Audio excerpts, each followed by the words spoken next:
যে এই যে বর্তমান যে অন্তর্বর্তী সরকার যে অধ্যাদেশের মাধ্যমে বিভিন্ন আইন পরিবর্তন করছে, এটা ঠিক আছে, এটা যদি পরবর্তী সংসদ যদি অনুমোদন করে তাহলে এই পরিবর্তনটা সঠিক। কিন্তু যদি অনুমোদন না করে সেক্ষেত্রেও কিন্তু এই অধ্যাদেশগুলো বাতিল হয়ে যাবে। আর সংবিধানে বলে দেওয়া আছে যে অধ্যাদেশের মাধ্যমে সংবিধান পরিবর্তন। সুতরাং যে আগামী যে নির্বাচন হবে ওই নির্বাচনে যে দল যদি 2/3 সংখ্যাগরিষ্ঠতা পায় তাদের পক্ষে কিন্তু সংবিধানের যে এই যে সকল যে আপনার জুলাই সনদ বলেন বা যে সকল সংশোধনীর কথা বলা হচ্ছে, এই সকল সংশোধনী হচ্ছে হলো কার্যকর করতে হলে অবশ্যই হচ্ছে হলো যে এই আগামী সংসদ নির্বাচনে 2/3 সংখ্যাগরিষ্ঠতার আবশ্যকতা রয়েছে। এছাড়া এগুলোতে আইনি বা সাংবিধানিক রূপ দেওয়ার কোনো সুযোগ নাই। আর যেটা বলেছেন যে এই যে জুলাই সনদ, এটা এই মানে গণভোট, এখন গণভোটে যদি এটা যদি পাশ হয় তাহলেও কিন্তু এটা হচ্ছে হলো যে সাংবিধানিক স্বীকৃতির প্রয়োজন আছে। অর্থাৎ সাংবিধানিক স্বীকৃতি ছাড়া এটাকে আপনি কোনোভাবেই আপনি সংবিধানের অংশ বলতে পারবেন। আওয়ামী লীগের স্বাধীনতা পূর্ববর্তী গণতান্ত্রিক ঐতিহ্যের দীর্ঘ ইতিহাস থাকলেও দ্বিতীয় দফায় দেশ সামরিক শাসনের কবলে পতিত হলে সেই সামরিক শাসনের ক্ষমতা গ্রহণকে শুভ হিসেবে দেখে আওয়ামী লীগের শীর্ষ নেতৃত্ব বলেছিলেন, I am not unhappy.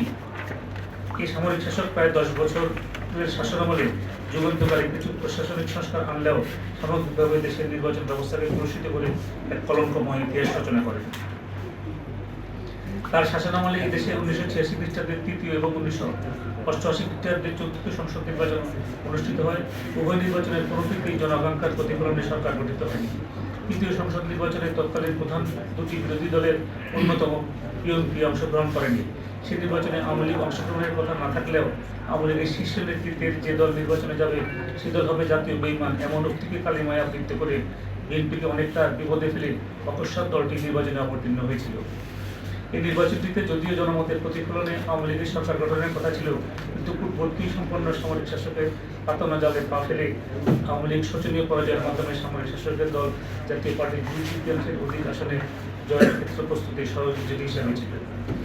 Awami League O BNP নির্বাচন বিরোধী যৌথ আন্দোলনের পিঠে ছুরিকাঘাত করে কেন হঠাৎ আওয়ামী লীগ নির্বাচনটিতে অবতীর্ণ হয়েছিল সেটি আজও রহস্যাবৃত। বিএনপি নির্বাচন বর্জন তাৎক্ষণিক বিবেচনায় ক্ষতিকর থাকলেও পরিণামে যে তার সুফলদায়ক ছিল বাংলাদেশের ইতিহাসে সকল রাজনৈতিক দলের মাধ্যমে অবাধ, সুষ্ঠু, নিরপেক্ষ ও প্রতিদ্বন্দ্বিতাপূর্ণ 1991 খ্রিস্টাব্দের 5ম সংসদ নির্বাচনে বিএনপির বিজয় তারই নির্ভর। উক্ত সামরিক শাসনের শাসনামলে অনুষ্ঠিত 1988 খ্রিস্টাব্দের 4th সংসদ নির্বাচনে দেশের বড় দুটি রাজনৈতিক দল আওয়ামী লীগ ও বিএনপি অংশগ্রহণ না করলে একতরফা মাঠে পাতানো ও সাজানো নির্বাচনে অংশগ্রহণ করে জাসদ গৃহপালিত বিরোধী দলের ভূমিকায় অবতীর্ণ হয়। একজন জাতীয় নেতৃত্বের মধ্যে যে 4টি গুণাবলী যথা সততা, একাগ্রতা, ত্যাগ ও দেশপ্রেম থাকলে তিনি জাতিকে সর্বোত্তম সময়ের মধ্যে সম্মানজনক অবস্থানে নিয়ে যেতে পারেন। এই সকল গুণাবলী শেখ মুজিবুর রহমান ও জিয়া রহমান উভয়ের মধ্যে ছিল। তারা উভয় বেঁচে থাকলে দেশকে সমৃদ্ধির পথে নিয়ে যেতে খুব একটা সময় লাগতো না। তাদের উভয়ের মৃত্যু দেশ ও জাতির জন্য দুর্ভাগ্য। পৃথিবীর অন্যান্য দেশে এই পর্যায়ে তার বিরত হলে দেশের প্রচলিত আইনের বিচারের পাশাপাশি বেসামরিক তদন্ত কমিশন গঠন করে হত্যার পিছনের রহস্য উদ্ঘাটনের প্রয়াস নেওয়া হয়। আমাদের বাংলাদেশে কোনো এক অজানা কারণে অদ্যাবধি এই দুটি হত্যাকাণ্ড বিষয়ে বেসামরিক তদন্ত কমিশন গঠনপূর্বক প্রকৃত ঘটনা উদ্ঘাটনে কাউকে সন্তুষ্ট হতে দেখা যায়।